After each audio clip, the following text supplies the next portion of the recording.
Gladys, après ta médaille au JO de Rio, j'imagine que tu as hâte d'être sur la ligne de départ des JO de Tokyo. Ah oui, ça c'est une attente qui est, voilà, c'est l'aboutissement de 4 ans, voire 5 ans maintenant de travail. Et puis forcément j'ai envie d'en découdre assez rapidement. C'est beaucoup de travail, j'imagine, les préparations? Oui, c'est beaucoup de travail. Il faut savoir que voilà, je m'entraîne tous les jours, 2 fois par jour.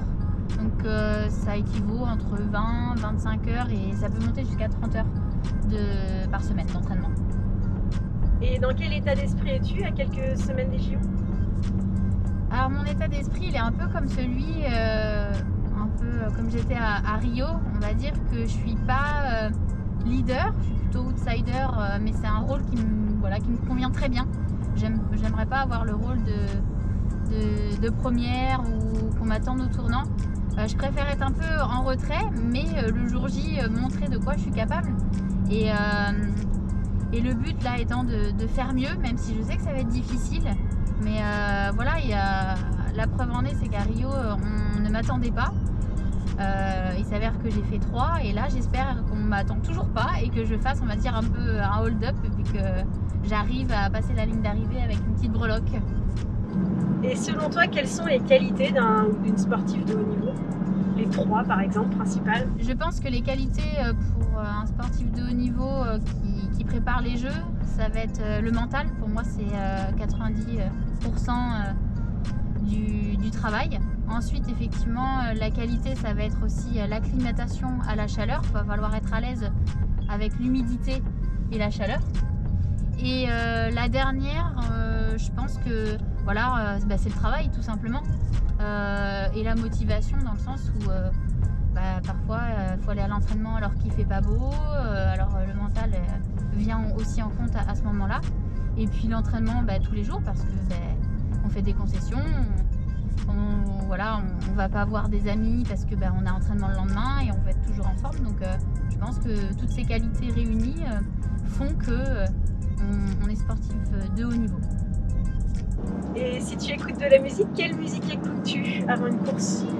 Alors la musique que j'écoute, même de tous les jours qui m'anime, c'est de la musique un peu latine qui bouge, en fait ça me transcende. J'ai toujours envie de danser quand j'écoute ce genre de musique, donc ouais, c'est la musique latine, reggaeton, un petit peu, qui me motive. Alors Gladys, te voilà au volant de la voiture. C'est quoi la première chose que tu fais en montant dans la voiture? La première chose que je fais en montant dans la voiture, je mets ma ceinture tout simplement parce que je pense que la sécurité c'est primordial et c'est en fait un réflexe que je pense tout le monde devrait avoir en montant dans sa voiture.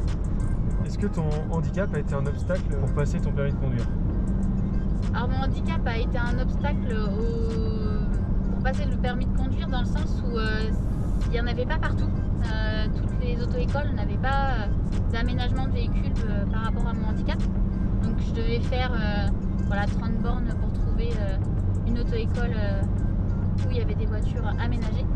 Ça a été un peu la seule problématique. Après, le système en soi est facile de préhension et j'ai appris rapidement. D'accord. Alors si on revient un petit peu sur le sport et qu'on le lie au handicap, est-ce qu'il t'a permis de dépasser le handicap et de te dire je peux le faire, je vais le prouver malgré cette situation? Faut savoir en fait que mon handicap, j'ai toujours voulu faire comme tout le monde. Et dès toute petite en fait, pour démontrer que pour effacer certainement le handicap, je voulais prouver que j'étais capable de faire comme tout le monde. Et notamment en fait par le biais du sport.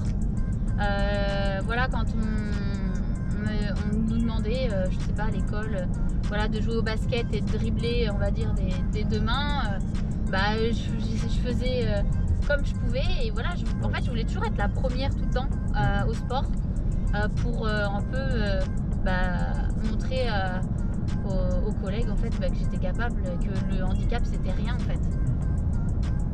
On comprend que tu as toujours souhaité être la première au niveau du sport et donc est-ce que pour toi c'était le plus important de de te le prouver à toi-même ou plutôt aux autres?